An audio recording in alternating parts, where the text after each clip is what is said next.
오늘 여러분들과 함께 나눌 말씀은 마태복음 17장 14절부터 23절까지의 말씀입니다. 마태복음 17장 14절부터 23절까지의 말씀 다 찾으신 줄로 알고 제가 봉독하도록 하겠습니다. 그들이 무리에게 이르매 한 사람이 예수께 와서 꿇어 엎드려 이르되 주여 내 아들을 불쌍히 여기소서. 그가 간질로 심히 고생하여 자주 불에도 넘어지며 물에도 넘어지는지라. 내가 주의 제자들에게 데리고 왔으나 능히 고치지 못하더이다. 예수께서 대답하여 이르시되 믿음이 없고 패역한 세대여, 내가 얼마나 너희와 함께 있으며 얼마나 너희에게 참으리요. 그를 이리로 데려오라 하시니라. 이에 예수께서 꾸짖으시니 귀신이 나가고 아이가 그때부터 나으니라. 이때 제자들이 조용히 예수께 나와 이르되 우리는 어찌하여 쫓아내지 못하였나이까. 이르시되 너희 믿음이 작은 까닭이니라. 진실로 너희에게 이르노니 만일 너희에게 믿음이 겨자씨 한 알만큼만 있어도 이 산을 명하여 여기서 저기로 옮겨지라 하며 옮겨질 것이요 또 너희가 못할 것이 없으리라. 갈릴리에 모일 때에 예수께서 제자들에게 이르시되 인자가 장차 사람들의 손에 넘겨져 죽임을 당하고 제3일에 살아나리라 하시니 제자들이 매우 근심하더라. 아멘.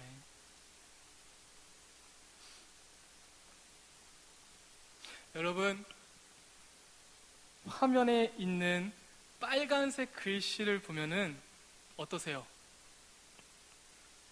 이 김경환이라고 쓰여진 직직근 빨간색 글씨 보기 불편하신가요? 아니면 아주 평화로우신가요? 평화, 다른 의미로 평화인 것 같은데요. 우리는 빨간색으로 사람 이름을 쓰는 거, 그것도 저렇게 직직 긋듯이 빨간색으로 이름을 쓰면은 굉장히 불편합니다. 만약에 여러분들을 굉장히 싫어하는 사람이, 그러니까 여러분이 싫어하는 사람이 여러분의 이름을 빨간색으로 직직 쓰고 있다고 생각해 보세요. 얼마나 분노가 치밀으시겠어요. 내가 평소에 싫어하던 애가 나의 이름을 빨간색으로 직직직 긋고 있어요. 기분이 어때요? 불편하시죠? 제가 무슨 나에게 저주라도 거나?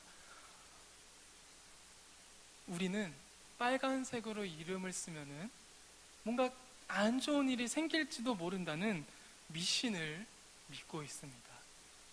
전혀 아무 일도 생기지 않을 거라는 걸 우리는 알고 있지만 그냥 기분이 나빠요. 왜냐? 그 미신을 알고 있고 나도 모르게 믿고 있기 때문이죠. 여러분, 몸이 아파서 병원에 입원했는데 여러분들의 병원 호실이 4층 444호 네 번째 실이라면은 여러분 그 환자실에 입원했을 때 병이 나을 것 같나요? 아니면 더 안 좋아질 것 같나요? 하다못해 병원은 어떤 병원들은 4층이라는 엘리베이터를 아예 안 만들어 놓습니다. 불길하기 때문에 죽음의 4자, 그래서 4층은 불길한 숫자이기 때문에 사람들이 안 좋아해서 병원에는 때론 엘리베이터에 4층이 없기도 합니다. 근데 정말 우리가 4층에서 진료받는다고 병이 안 나을까요? 전혀 아니죠. 근데 우리는 나도 모르게 믿고 있는 겁니다. 어느 날 남자친구가 덕수궁 돌담길로 데이트를 하재요. 무슨 의미죠? 근데 또 덕수궁 돌담길로 나왔는데 이 남자친구가 신발을 선물해줘요. 이 완벽한 메시지가 담겨있죠. 무슨 메시지가 담겨있죠? 헤어져. 우리는 이런 미신을 알고 있습니다. 덕수궁 돌담길을 걸으면 헤어질 거다. 신발을 선물해주면 그 신발을 신고 도망갈 거다. 근데 여자친구가 도망가는 거는 덕수궁 돌담길에 신발을 줘서가 아니라 아마 다른 이유가 있을 텐데 우리는 그렇게 덕수궁 돌담길과 신발에 의미를 부여해서 내가 덕수궁 돌담길을 걸어서 헤어졌구나. 내가 선물을 줘서 여자가 도망쳤구나 라는 미신을 믿곤 합니다. 저도 덕수궁 돌담길에서 걸었던 여인과 헤어진 경험이 있습니다. 미신만은 아닐 수도 있는데요. 어쨌든 그 여러분들이 중요한 시험 앞에 어머니께서 혹은 아버님께서 혹은 누군가가 여러분에게 영양도 좋고 속도 좋으라고 미역죽을 해줬다. 중요한 시험을 앞뒀는데 미역죽을 해줬다. 여러분 기분이 좋겠습니까? 아니면 화를 내시겠습니까? 실제로 저희 집에서 일어났던 일인데요. 저희 누나가 2002년도 수능 시험을 볼 때 어머니께서는 미역국을 해주셨어요. 왜? 영양가 있고 속이 좋은 음식이니까. 근데 우리 아버지께서는 안수 집사님이셨는데 어머니에게 노발대발 화를 내셨습니다. 왜 화냈죠?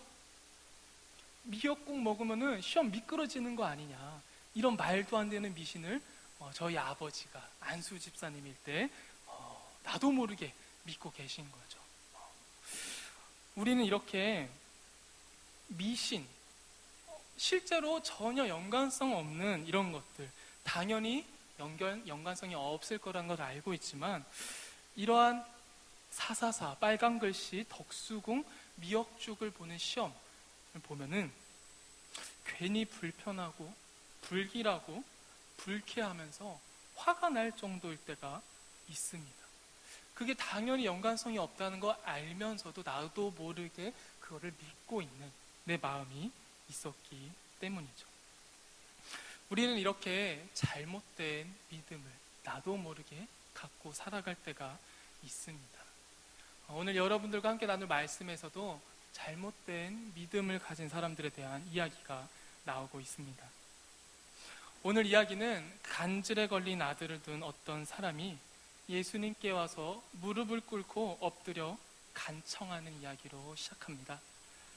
그는 병 걸린 아들을 예수님의 제자들에게 먼저 데리고 왔었으나 그들이 고치지 못했습니다. 그러자 예수님께서는 제자들을 향해 화내시면서 말씀하셨습니다. 믿음이 없고 패역한 세대여, 내가 얼마나 너희와 함께 있으며 얼마나 너희에게 참으리요. 예수님께서 제자들에게 이렇게 화내신 이유는 따로 있었습니다. 예수님께서는 분명히 이전에 제자들에게 더러운 귀신을 쫓아내며 모든 병과 모든 약한 것을 고치는 권능을 주셨었습니다. 그리고 정말로 그 권능대로 이 제자들은 각 마을을 다니며 귀신을 쫓아내고 병도 고치는 기적을 일으키고 다녔습니다. 그런데 오늘 말씀에서는 제자들이 고치지 못하는 거예요. 제자들도 얼마나 당황했겠어요. 그동안 내가 잘 고칠 수 있었던 거 당연히 병든 자가 왔으니까 똑같이 했는데 병이 안 고쳐지니 얼마나 당황했겠습니까? 만약에 여러분들이 친구를 데려와서 전도사님 제 친구가 귀신에 든 것 같아요. 귀신에 들려서 병이 걸린 것 같아요. 그래서 저한테 데려와서 제가 막 열심히 기도해 줬는데 24시간을 기도해 줬는데 아무 일도 일어나지 않는다면 제가 얼마나 당황하고 서로 얼마나 민망한 상황이 되겠습니까? 아마 제자들도 굉장히 민망하고 어려운 상황이었을 겁니다. 예수님께서는 그런 제자들을 향하여 이렇게 말씀하셨습니다. 믿음이 없고 패역한 세대요. 무슨 믿음이 없었기에 이 제자들은 평소에 할 수 있었던 그 병고침의 능력들이 사라져 버렸을까요? 예수님께서는 그를 이리로 데려오라 말씀하시고 꾸짖으사 귀신이 나가고 아이는 그때부터 낫기 시작했습니다. 그러니까 제자들이 좀 이상한 거예요. 나는 안 됐는데, 나 원래 할 줄 알았는데 나 안 됐는데, 예수님이랑 똑같은 방법을 했는데 왜 난 안 되고 예수님은 되는 거지? 그래서 조용히, 약간 부끄러우니까 조용히 이제 가서 예수님께 여쭤봅니다. 우리는 어찌하여 쫓아내지 못하였나이까? 아까 예수님께서 분명히 믿음이 없고 패역한 세대였기 때문이라고 말씀해 주셨는데 제자들은 그게 이유라고 생각하지 않은 거예요. 우리가 왜 믿음이 없어? 나 믿음 있는데 무슨 소리를 하시는 거지? 우리가 진짜로 능력을 행하지 못한 이유가 뭐가 있을까? 조용히 예수님께 나와 물어봅니다. 그러자 예수님께서는 다시 한번 정확하게 말씀해 주십니다. 너희 믿음이 작은 까닭이니라. 그리고 덧붙여서 말씀해 주시죠. 만일 너희에게 겨자씨 한 알만큼만 있어도, 그 믿음이 어마어마하게 있는 게 아니라 그 겨자씨 한 알, 눈에 보이기도 힘든 이 겨자씨 한 알만큼만 있어도 못할 것이 없으리라고 말씀해 주고 계십니다. 여러분도 혹시 간질병에 걸린 아들을 둔 아버지처럼 간절히 원하는 바가 있으신가요? 오늘 말씀에는 겨자씨만큼 아주 작은 믿음만 있어도 못할 것이 없다고 말씀하십니다. 여러분도 믿음을 가지고 하나님께 기도하여 간절히 바라는 소망들을 이뤄내길 바랍니다. 될지어다 믿습니다. 근데 여기서 끝나면은 이상하죠. 근데 말이죠, 정말로 겨자씨만한 믿음만 있으면 진짜 못할 게 없을까요? 저는 항상 성경에 질문을 던지곤 합니다. 왜냐하면은 제 인생 가운데 안 이루어진 사건들이 너무 많거든요. 그러다 보니까 성경에선 분명히 써있는데 왜 내 인생 가운데는 안 일어나지? 성경에 한번 질문을 던져봤는데요, 정말로 겨자씨만한 믿음만 있으면 진짜 못할 것이 없다고 하는데, 그럼 우리가 세뇌를 시켜봐요. 여러분들이 최면수를 걸어서 세뇌를 시키는 거예요. 완벽한 믿음을 가지기 위해. 나는 로또 당첨된다, 나는 이번에 로또 당첨돼. 그리고 세뇌를 시키고 완벽한 믿음을 가지고 믿으면 로또도 당첨될까요? 여러분, 우리가 여태까지 기도가 이루어지지 않은 건 다 믿음이 부족해서였을까요? 믿음이 부족해서 원하는 대학도 못 가고 원하는 취업도 안 되고 원하는 이성도 만나지 못한 걸까요? 그럼 겨자씨만한 믿음을 가지려면 어떻게 해야 될까요? 겨자씨만한 믿음만 있으면 못할 것이 없다는데, 겨자씨만한 믿음을 가지려면 그럼 도대체 어떻게 해야 될까요? 하나님께서 보시기에 야, 너는 헌금도 잘 내고 수요 저녁 기도에 뭐 금요심이야, 새벽 기도 다 잘 나오니까 야, 믿음이 좋다. 오케이, 내가 너 고쳐줄게. 야, 너는 예배 때 지각이나 하고 집중도 안 하고 너는 믿음이 좀 별로다. 그냥 죽어. 우리 예수님이, 우리 하나님이, 우리 성령님이 과연 그러신 분이실까요? 그럼 우리가 한 가지 더 질문이 듭니다. 기독교인들 중 자녀가 불의의 사고로 다치거나 죽어 완쾌되지 못하고 부활하지 못한 이유는 그 부모님들이 믿음이 부족해서였을까요? 자식이 죽었는데 부모가 정말로 믿음이 부족해서였을까요? 지푸라기도 잡고 싶을 심정이셨을 텐데 그들에게 우리가 감히 너가 믿음이 부족해서 이런 일이 일어났다, 믿음이 부족해서 너의 기도가 이루어지지 않았다, 감히 우리가 말할 수 있을까요? 제가 반복적으로 말씀드리는 이야기가 있는데요, 영화는 2시간이라는 짧은 시간 동안 많은 것들을 전달하고자 보니 한 씬 한 씬이 다 의미하는 바가 있고, 그 편집과 배치에 따라 그 감독이 의도하는 바가 굉장히 강력하게 나타나고 있습니다. 성경도 이와 같습니다.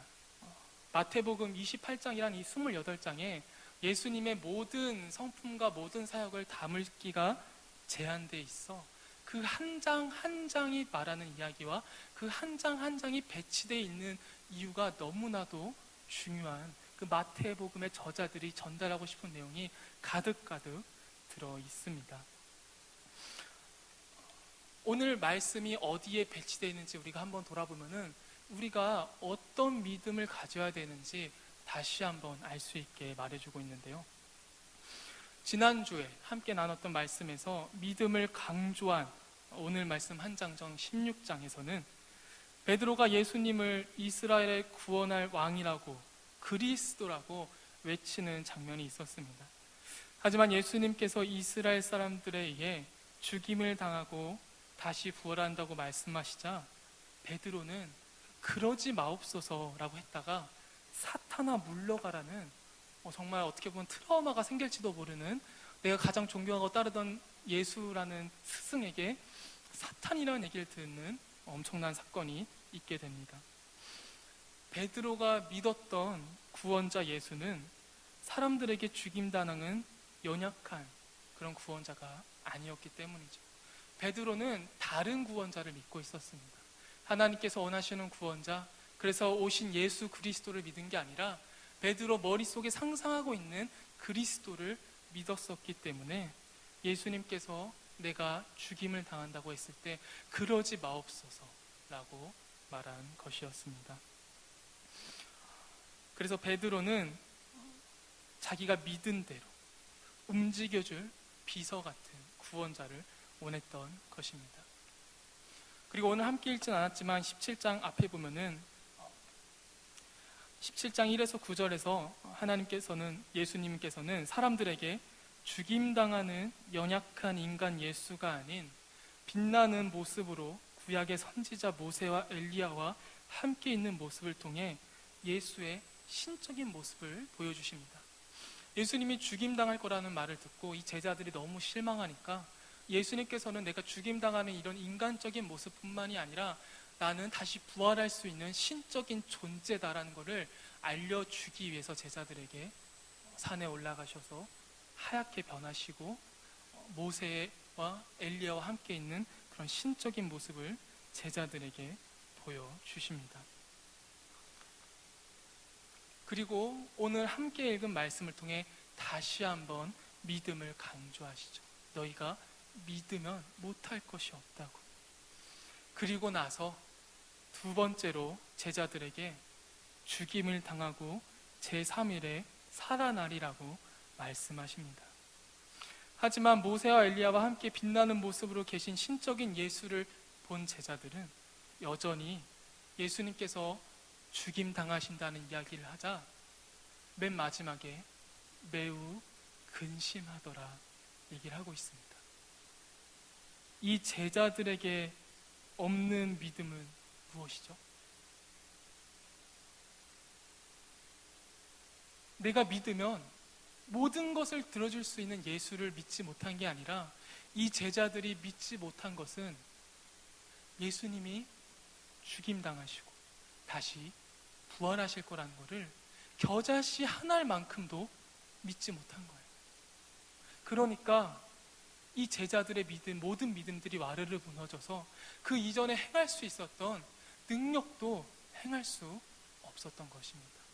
제자들에게 없었던 믿음은 다른 것이 아니라 내가 병을 고칠 수 있을 거라는 믿음이 아니라 내가 원하는 기도를 다 들어주실 거라는 예수님의 믿음이 아니라 예수님께서는 다 죽음 당하시고 다시 부활하실 거라는 믿음이 제자들에게는 전혀 겨자씨 한 알만큼도 없었던 것입니다. 우리의 모습도 예수님께서 죽임당하신다는 이야기를 듣고 근심을 하고 있는 제자들과 같진 않은가요? 내가 원하는 예수라는 이미지를 만들어 놓고 이 만들어진 이미지 예수에 우리가 마치 정한 수 하나 떠다 놓고 비나이다 비나이다 하면서 믿으면 못할 것이 없다고 하신 예수님을 믿으며 믿음이라는 이름 하에 내 욕심과 탐욕만을 채우는 기도를 하고 있는 것이 그 제자들이 바로 오늘날 우리의 모습과 같지는 않은가요? 최근에 재미있는 뉴스가 있었습니다. 아마 다들 SNS를 통해서 많이들 보셨을 기사인데요. 다들 제목 보이시죠? 어떤 주부인지는 잘 모르겠어요. 여성 두 명이 길을 가다가 5만 원짜리 뭉치 두 뭉치에서 1,000만 원을 길에서 줍게 됩니다. 그 다음에 이 여성들이 한 고백이 뭐죠? 하느님, 여기서 이제 하느님이라고 표현을 하던데 성당을 다니시거나 아마 다른 그냥 여러 가지 신을 믿으시는 분 중에 하나이실 것 같은데요. 하느님께서 내가 평소에 착한 일을 많이 해서 이 돈을 주셨나 보다 라고 생각했다고 합니다. 그래서 그래 놓고 하는 행동이 CCTV에 다 잡혔죠. 바로 CCTV를 확인하고 두리번거리다가 동시에 발견한 옆에 있는 모르는 여자와 그 돈을 반띵해서 가져갑니다. 재빠르게. 그래놓고 뭐라고 하고 있죠? 하느님께서 나에게 주신 선물인 줄 알았다. 여러분, 초등학생도 길에 떨어진 1,000원을 주시면 경찰서에 갖다 내요. 근데 다 배운 어른들이, 물론 500만 원이면 큰 유혹이 될 수 있을 것 같긴 한데요, 그 500만 원의 뭉치를 들고 하나님께서 주신 선물이다라는 말도 안 되는 신앙 고백을 하면서 가져갔다는 이 웃지 못할 사건이 사실 우리들의 모습일 수 있어요. 우리들의 기도일 수 있어요. 우리들의 간증일 수 있어요. 우리들의 간증이 이런 정도일 수밖에 없을지도 모르는 게, 제자들이 예수님께서 죽임당하신다고 하셨을 때 근심했던 것처럼 우리도 이와 비슷한 수준의 신앙일지도 모릅니다.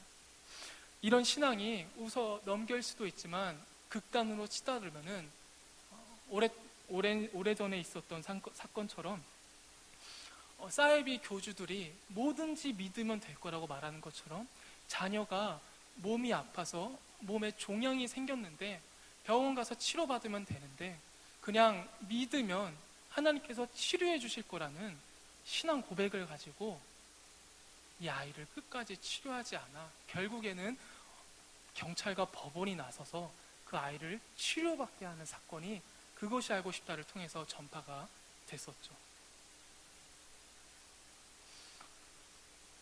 우리의 믿음은 때론 잘못된 믿음을 가지고 살아갈 때가 많은 것 같습니다. 예수님께서 우리에게 원하시는 믿음은 너가 원하는 모든 것을 믿으면 겨자씨 한 알만큼의 믿음이 쌓일 정도로 간절하게 정성을 들이면은 내가 모든 걸 들어주겠다, 그런 믿음이 아니라 예수님이 죽임당하고 다시 부활할 거라는, 어찌 보면은 우리 이성으로는 믿을 수 없는 이 말도 안 되는 사실을 믿길 바라시는 게 바로 오늘 말씀의 핵심이었습니다. 우리가 정말로 예수님의 부활을 믿잖아요. 그냥 남들이 시켜서 고백하는 거 말고 내가 진심으로 겨자씨 한 알만큼이라도 예수님이 죽었는데 다시 부활하셨다는 것을 믿잖아요. 그러면 정말로 우리는 못할 게 없습니다. 왜 그런지 아시죠? 내가 이 땅에서 어떻게든 잘 먹고 잘 살려고 아둥바둥 하는 게, 내가 죽음과 부활을 믿으면 별로 안 중요하거든요. 우리가 걱정하고 있는 게 다 뭐예요? 우리가 고민하고 있는 게 뭐예요? 우리가 벌벌 떨면서 갑질당하는 이유가 다 뭐예요? 누군가 내 앞길을 막아서 나를 해칠지도 모른다. 내 인생이 송두리째 날아가 버릴지도 모른다. 이 수능이, 취직이, 나를 힘들게 하는 상사가, 내가 매달리고 있는 이성이, 내 빚이, 내 성적이 나를 무너뜨릴 것만 같아서 우리가 할 수 있는 게 별로 없잖아요. 두려운 게 너무 많아서. 근데 우리가 정말로 예수님의 죽음과 부활을 믿잖아요. 그럼 그게 별로 안 중요해져요. 수능 잘 보면 좋죠. 근데 못 본다고 내 인생 망하지 않아요. 좋은데 취직하면 너무 좋죠. 근데 취직 못한다고 내 인생 망하지 않습니다. 훌륭한 이성을 만난 것 같아요. 내가 이 사람이랑 결혼해야 내 인생이 피는 것 같아요. 필 수도 있죠. 근데 이 사람 못 만난다고 내 인생이 망하는 거 아니잖아요. 이 상사가 나를 너무 힘들게 하는데 내 커리어를 지키기 위해서, 내 앞으로의 미래를 지키기 위해서 굽신대야 되고 불의를 문감해야 되는 거, 당연히 그러면 잘 살지도 모릅니다. 근데 그거 불의에 눈 안 감고 상사의 불의에 함부로 대해서 회사 쫓겨난다고 우리 인생이 진짜 끝장나는 건 아니잖아요. 우리가 예수님의 죽음과 부활을 진정으로 믿으면 우리가 두려워할 것들이 전혀 두려워할 것들이 아니고, 우리가 고민했던 것들이 전혀 고민할 거리가 아니고, 우리가 눌리고 억압받고 자유가 없어졌던 그 환경이 아무렇지 않게 될 수가 있어요. 그래서 우리가 정말 믿어야 될 거, 예수님께서는 죽임 당하시고 부활하신 것처럼 우리가 그걸 믿으면 우리도 죽임 당한 후에 다시 부활할 거라는 거. 내가 이 땅에서 소망이 없는 삶을 살지라도, 내가 이 잘못된 선택을 했을 때 내 인생의 소망이 사라져 버릴지라도 그 이후의 인생을 책임져 줄 부활하신 예수를 믿는다면은 우리가 못할 게 없죠. 근데 우리가 못할 게 너무 많은 것은 오늘 제자들처럼 믿음이 겨자씨 한 알만큼도 없는 거예요. 예수님이 죽임 당하신다고 했을 때, 내가 이걸 선택했을 때, 내가 세상에서 매장당할 것 같을 때, 뒤처지는 것 같을 때, 나만 아무것도 못하는 것 같다고 느껴질 때, 우린 근심 걱정이 쏟아져 내려오죠. 마치 예수님께서 죽임 당하신다고 했을 때 모든 걸 내버리고 예수님을 쫓았던 제자들이 근심했던 것처럼, 우리 안에 그 겨자씨 한 알만큼이라도 예수님께서 죽임 당하신 후에 부활하셨음을 믿는 고백이 여러분들 가운데 있었으면 좋겠습니다. 여러분들 가운데 그 고백이 남들이 시켜서 하는 게 아니라 진정한 마음에서 우러나올 때, 여러분들은 정말로 오늘 말씀처럼 못할 게 없는 그리스도인이 되실 것입니다. 여러분들은 무엇을 간절히 믿고 계신가요? 그 예수님의 죽음과 부활을 간절히 믿었으면 좋겠습니다. 우리 함께 내 삶 드리리 함께 찬양하심으로 봉헌 시간 갖도록 하겠습니다.